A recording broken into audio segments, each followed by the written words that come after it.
Hello everyone. Hello everyone. Thanksgiving edition. Today,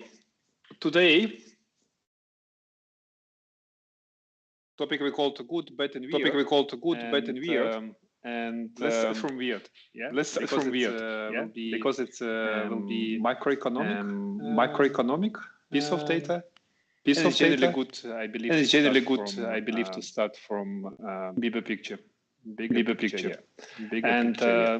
And you know, those who use our platform, I guess it's one part of participants in the stream. We have tons of different data and metrics, social, on-chain, everything. Oh, echo, still? Gary, do we have echo? Okay, good. Maybe in the beginning was, yeah, because I was, yeah, anyway, I think it should be good now. Yeah, so there is a lot of data in social and in chain and dev activity, and of course there is no way, or there is no use to keep it or to show it everything. So we only use subset, but from time to time we use different subsets too. So for today, to start with, and I'll be the only one today, and Brian celebrating Thanksgiving.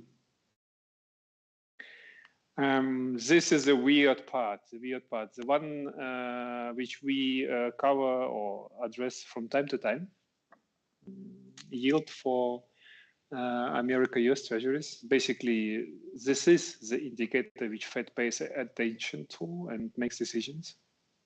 So the causation here is, don't get it wrong, exactly like as I said, this yield moves dictated by market and Fed reacts. It always has been working like this. And we've been expecting the top. It did happen. And it's now around slightly below 4%. It's yield for 10 years obligations. Okay. So the normal way of working, for 10 years, you get a bigger yield. For shorter time, you have lower yield because there is less uncertainty and long term God knows what will happen. So it's supposed to get more data or more payment. And now this is the weird part. When we look into yield of 1 year, it's obviously higher, like really high, 4.5%. And for 3 months, even for 3 months, 4.3%. And based on who will be interpreting this data, some people will tweak it to the way that it's a good. Some people tweak it to the way which is bad. I have my own opinion, but this is a weird part, and it doesn't happen so often. Actually, it happens very rarely that we have so-called inverse rate, and it's not only in the US. I think we also recently have it on German bond market, and it means that market doesn't believe yield is necessary long-term or will not be high. And it could have two reasons. One, of course, is that Fed successfully fighted inflation, which I don't think so. And another one, we are sliding into recession. This is a possible scenario. So there is a good and bad message in it. Bad message, of course, recession is never good. There will be some unexpected outcomes. The good in this part is that, okay, the only way how our current governments know how to fight recessions, it's to print more money, which might explain this current situation. So market does believe central banks will start printing money, but market has no idea what will happen next. Market thinks it will be recession, but it might be any kind of combination. Recession with inflation, without inflation, and it all can dictate different destiny to crypto too. The summary of the stock, I would recommend anyone who is now, even if like me, solely invested into crypto market, this has to be observed. I do have, if you see my screen, more data. It's components of dollar index and also German yields and bonds and major stocks. Everything kind of tightly connected and works together. sometimes correlated, sometimes opposite correlated. It has to be observed. Now back to crypto only things. Now I will talk about something good.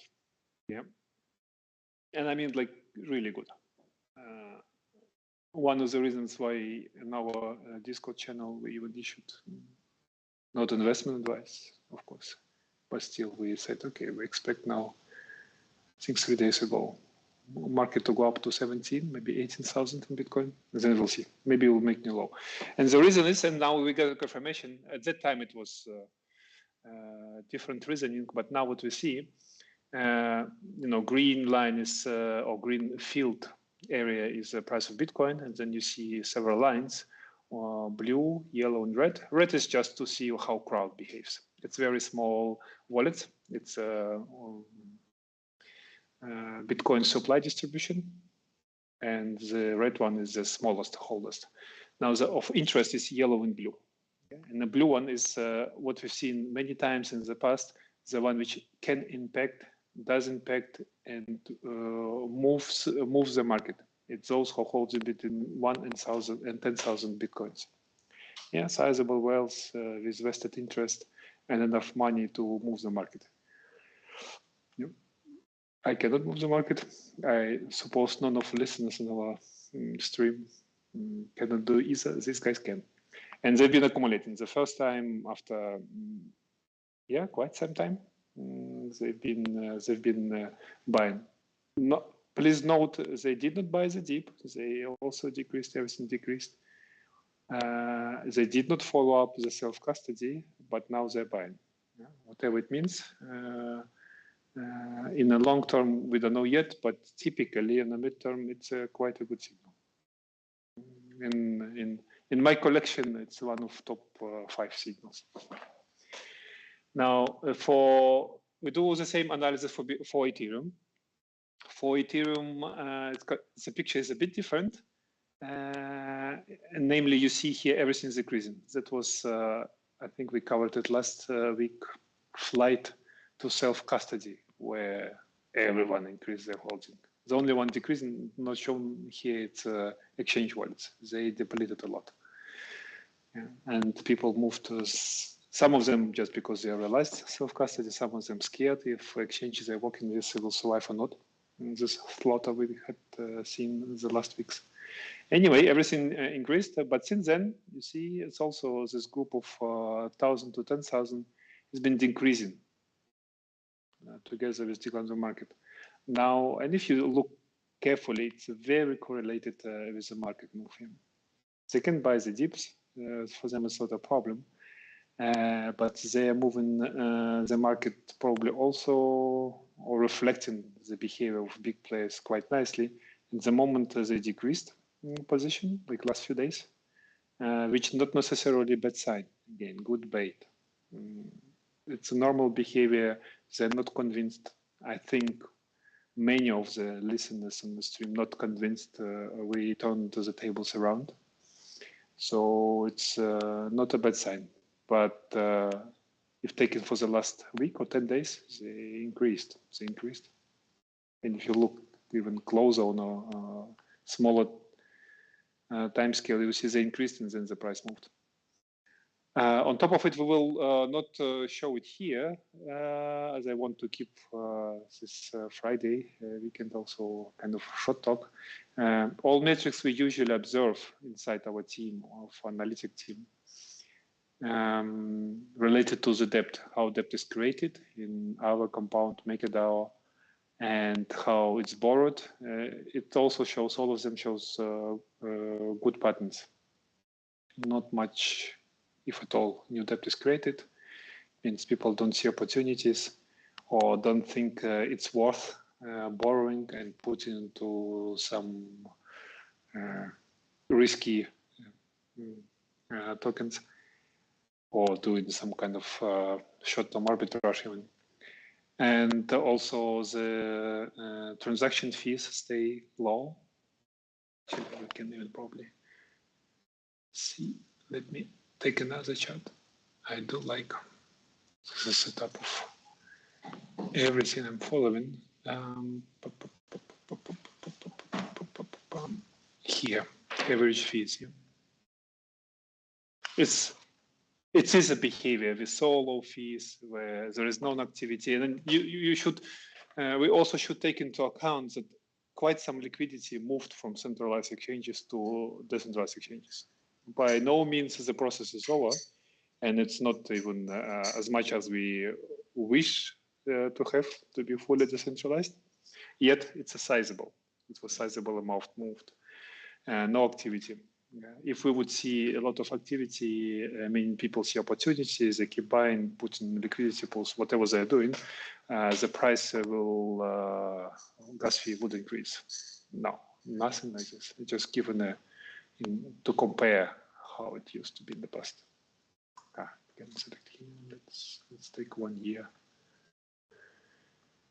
Yeah, and then you will see what I'm talking. Yeah, this is where we are. This right corner at the end, and this is how it used to be before we really crashed back in June. Since then, it never really recovered, only for a short time, maybe 1 2 days. The normal level is at least 3 times higher than what we have now, where there is activity, people see opportunity or risk. Now, no one sees anything interesting. And it's a good sign from a material point of view. When no one sees the opportunities, probably there is one. And just to add a little bit caution, the way we see the market now, it is, let me increase it to 4 hours. Yeah, it's a current assumption, not the final one. But this is what we're working on. We do expect, again, not investment advice, to rally somewhere around 17, 18,000, depends how fast. If we do it fast, even maybe 18.5. If we do it as slow as we've seen these days, well, we'll get to 17.5, maybe 18. And then next attempt to drop. And that should mark it. And then we can have maybe 3, 4, 5, 6 months rally. Yeah, this is our internal gameplay. You can do similar, or you can do your own. Everyone decide for themselves, because risk anyway, we bear our own risks. But this should be it for the macro, coming out from yield curve to some metrics and the plan we have for ourselves. Okay, if any questions so far, let me check our stream. I can. Okay, good. If you have any questions, just because I was talking relatively fast, just drop it in the chat. We will address it. Otherwise, I will go to 2 interesting observations we have seen, and we want to share it. And it's 2 beloved favorite L2 on top of Ethereum. One time is Arbitrum, and another time is optimistic. Arbitrum, as you know, did not drop yet. I guess it is expected, or it will eventually happen. So there is a lot of activity attributed exactly to this point, where an optimistic airdrop was done. So if people are participating, well, there are some other kind of incentives related to the network growth, more sustainable network growth.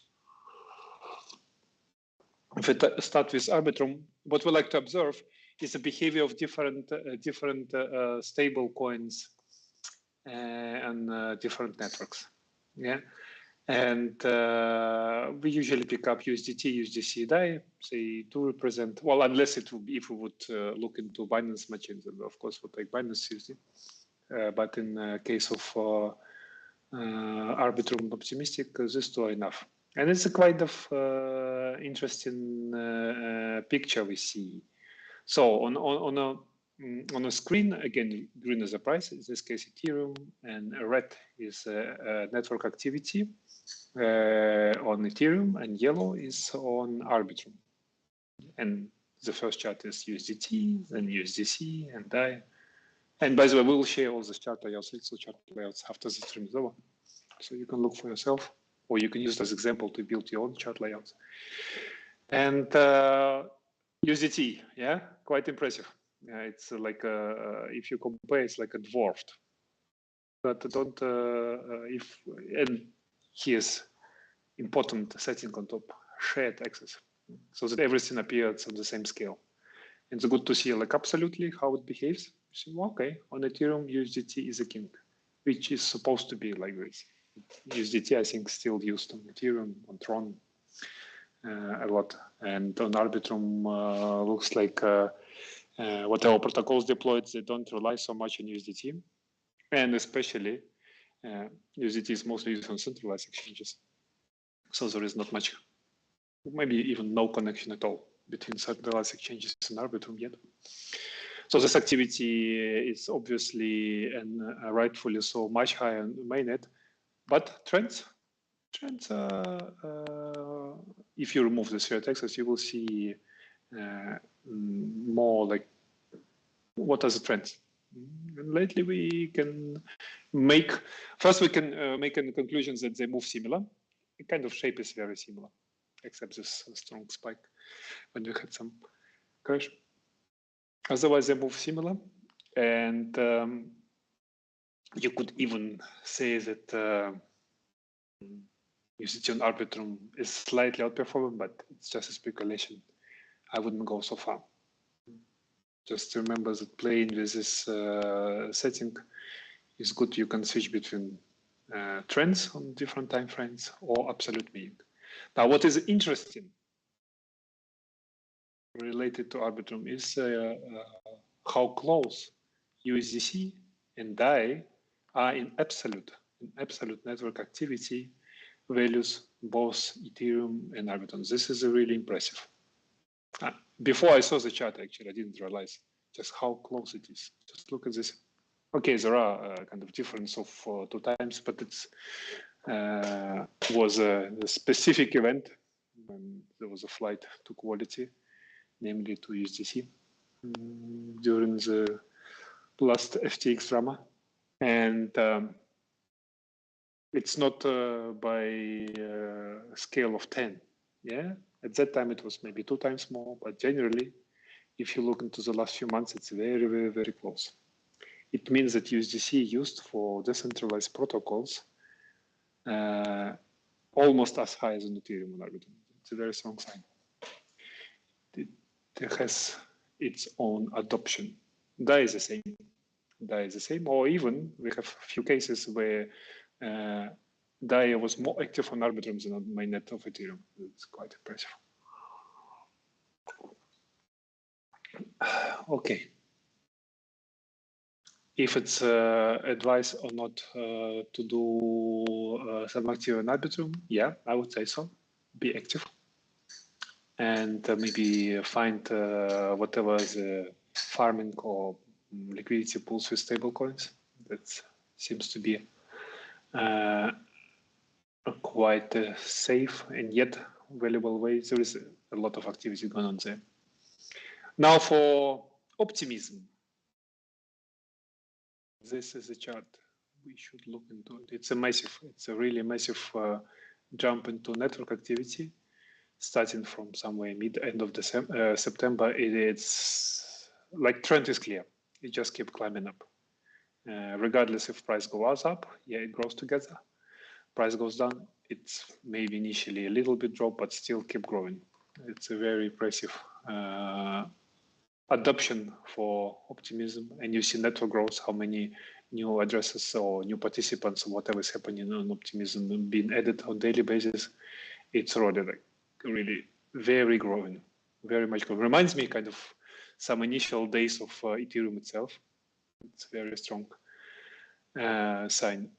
And MBRV, which is reflection of how on average those who are obtaining tokens in the last 30 days on profit or loss still negative, which is also always a good sign. If you consider entering into any position, I prefer to go with negative MBRV. It means there is no FOMO yet, or people are not so much in profits that they will be tempted to take it. So there is a way up. And also on supply distribution, you notice the pattern. We like this metric really. We've seen a lot of activity. Yeah, very big players kind of redistributing, but this is actually desired behavior. They buy whenever they buy maybe cheaper or get it in initial stages, and they need to redistribute to new players who are a bit smaller, but also still motivated. And we see this redistribution happening. The blue line goes down, the red goes up. The red is also not super small. If price is around $1, 100,000 to million. Active process for distribution is good. Those who get it, new holders, wealthy holders, they will make an effort to get value out of this investment. So, as always, not investment wise, but optimists. In our observation, could be a good choice. And actually, for that, I would close the obligated part where we want to say something about market observations we've done last week, or the major points. Now, if there are questions, or maybe there are some specific points you want to look together into, go ahead, ask it. I see on the screen no questions yet, but if you have some, just do it now. Gary, what is your favorite holding in the coin?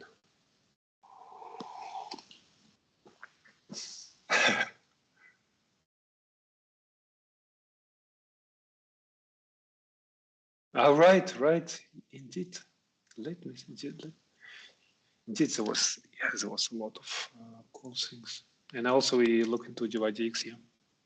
I remember.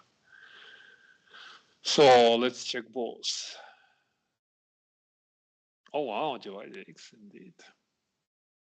Been massively, yeah.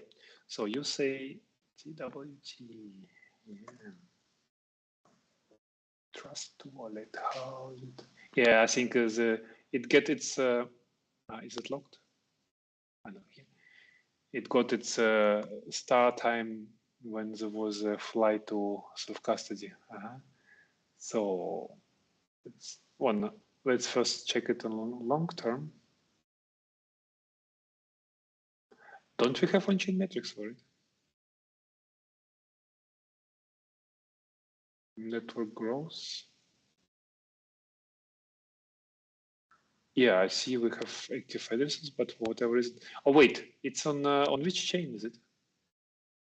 Binance. So maybe we don't calculate all the metrics there. Could be, yeah. Okay. Right, is Binance bought it as on a cheap price. Good. Okay. Yeah, this was the initial token. Yeah, a lot of talks here. Mark the top. Now, after so big rally, the good thing is we should see low social dominance, which I think we, just to make sure, I'll add social volume AI, just to make sure we're not missing. This one is higher. And well, we have actually so many metrics, I'm not sure. But our social dominance is probably on top of normal social volume, not social volume I. So on the top, we had dominance, well, 3% almost. It's too high for one project. Then it went to, yeah, and now it stays on almost like 0.1%. Yeah, this is good. Then what we want to see is that the network still, if even lower than before, but not that. Oh, could it be that we lost a data pipeline? Yeah, I think so. A few days. But if even we're looking to a longer time, yeah, it's quite active. Okay. And yeah, this one is actually not so relevant, as we know how good exchanges can manipulate the data. Still, the growing volume, so on a falling price, it's a good sign. So, and altogether, yeah, MVRE ratio is still a bit elevated. Yeah, maybe we need to wait a little bit so that we have another story, except self-custody. I don't know, whatever story will come. You never know in advance. and then it might kick off and get to the next rally. Like, yeah, good choice. Good choice. Do we have any other questions? ELV, Elivum. Now, someone need to tell me what Elivum is doing. Do you know, Gary, by any chance? Sounds familiar. So, yeah. Okay. Actually, quite long time project now. I see on the. Wow, that's really. When was the first? It wasn't a year. Well, for crypto, wasn't a year. So. Oh, now I want to see for them dev activity. For this kind of project, dev activity is important. Does not look like, as it's not open sourced, or we don't track everything. Now let's go into shorter. So last 6 months, okay, we remove the dev activity at the moment. The network activity spiked and stays actually on quite healthy level. This market cap. Healthy levels always relative. We need to see what is the market cap. Market cap 100 millions. Okay, for 100 millions could be higher. What will we have here? 1,500. Oh, okay, so still early days for such evaluation.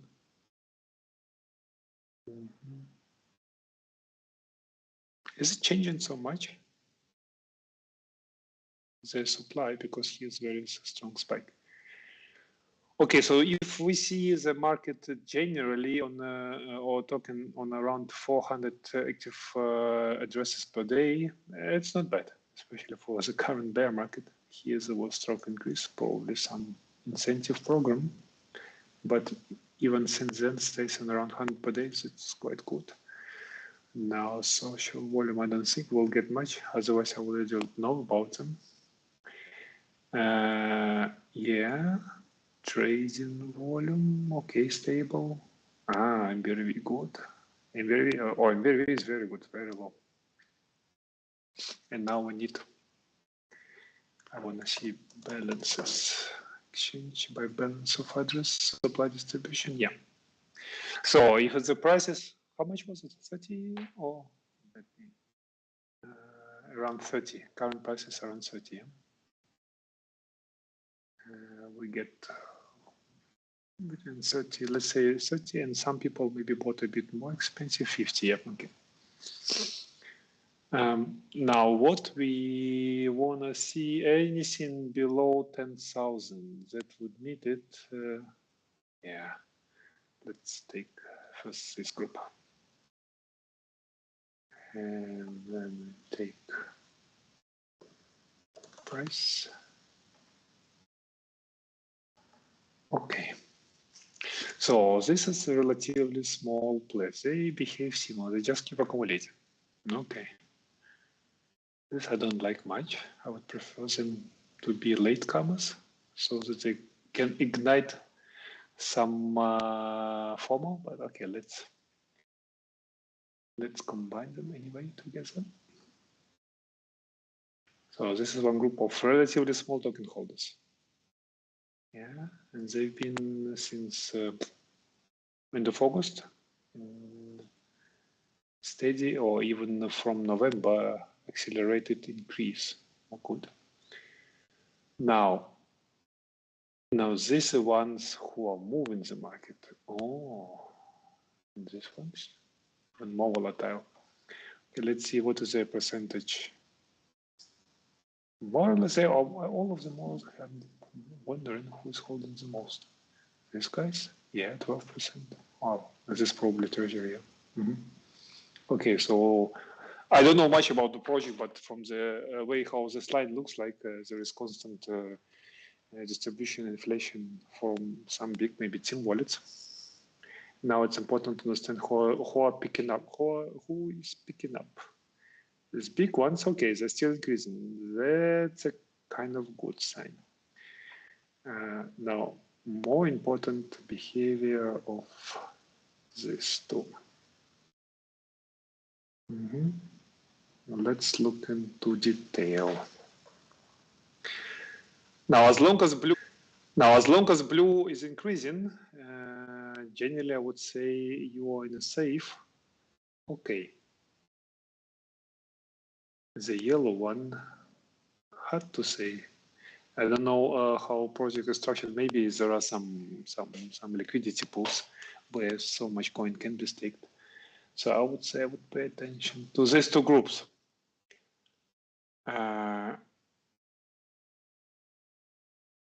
Yeah. If let's say after 1 week, this blue line does not drop much lower, instead keep increasing, or at least stay this level, I would say it's a good positive, not investment advice, buy signal. Yeah.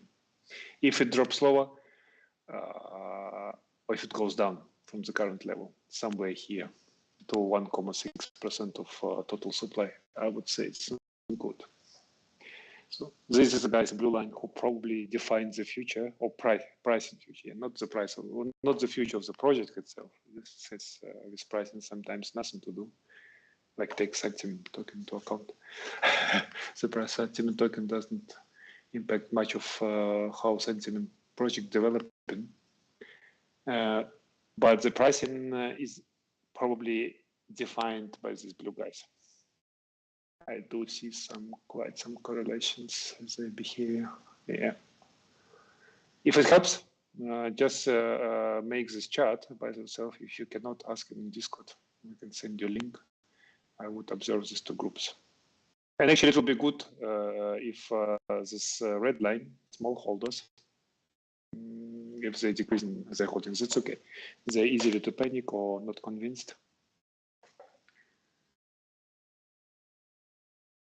Good. Nil after 11 players staking protocols, but yeah, okay, yeah, staking makes sense. That makes perfect sense from what we saw. Okay, half an hour. I think it's one of the shortest. I try to be short on Fridays streams. I will summarize it once again. We prefer a scenario where we go 17, 18K in Bitcoin before driving lower. And if we do break the lows, there is a high chance that it's a final low. And there is a weird, which can be bad or good, depends on, I think, time frame, behavior of yield. And I suggest advise everyone to have it on the screen. And other metrics like accumulation of impactful holders, given good signs, especially in Ethereum, Bitcoin too. And you can observe it, always identify it for your own projects, which are in the portfolio, and see what they do.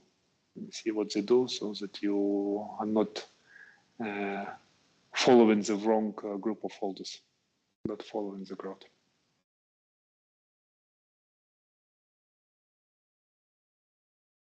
Okay. You think, Gary, we can close, or there is something else where we could answer some questions? Yeah. Okay. Thanks, everyone. You can hit a like or dislike, up to you. If you like it or not, it's free. Freedom of choice. And if you like it, as always, follow up, ask questions, or share yours. We don't know about every single aspect of markets. I personally try to keep an eye on macro and Bitcoin, Ethereum, and few projects I'm interested. So like this Ethereum, it's quite interesting to watch into. And have a good Friday and weekend. And next week we'll see how far did we went with our expectations of the market. Yeah, we can compare it. The results with expectations. Okay.